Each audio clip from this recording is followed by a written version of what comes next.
Yes, Massive Crew, back once again with another video. And today I'm going to show you how to make a cool effect, a little glitchy kind of sound effect on, or effect if you like, on a Amen track, right?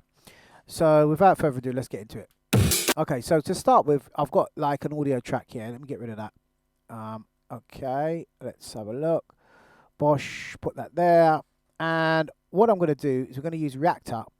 Right, 5. So for those of you who don't know about Reactor 5, Reactor 5 is cool, right? There you go. That's all there is to it.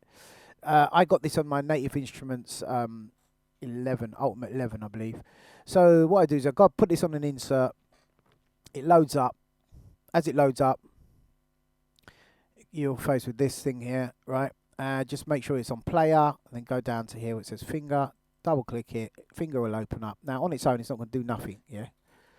You've got to trigger this with MIDI. And as you can see, it does different things here, etc., which you can program. But I'm going to show you something real quick. So from here now, you then create a MIDI track. So you go like that, create MIDI. And on that MIDI track now, you just call it whatever you want. Keyboard, you know, potatoes, whatever you want to call it, right? Pop that there. And then just make sure on here, now, it should say, instead of it saying like whatever, not connected or whatever, you should put it on Amen Reactor whatever, yeah? So put it on your Reactor, you know, finger channel. Now you'll be able to just press the keyboards. And as you can see here, look.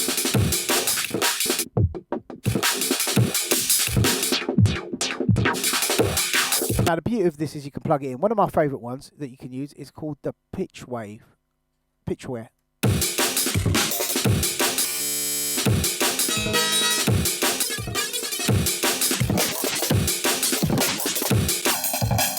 Yeah.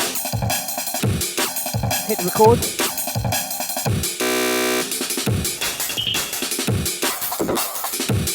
Experiment. And as it plays back now, it will play back exactly as you want. You can tweak it, you can mess around with it, experiment. Really, really good effect, man. And obviously there's tons of other stuff in there, look, for you to check out. Just go through, mess around with it, see what you get, just change them up. And you can also just get the whole lot now and just bounce it down to like one track and just use it as effects, save it as your own particular sound library and stuff like that, peeps. It's really cool. You know, I just thought I'd share that with you guys because sometimes we forget, you know, how to do this, and it's good to do tutorials, and you can come back and refer to them as well as that, and you guys get some content. So anyway, people, I hope you enjoyed it. Any questions, pop in the chat box, pop it down below, and I'll do my best to get them answered. I read all the comments, so yeah, look out for it. Don't forget to subscribe to see more. Take care. God bless. I'm a everyday junglist.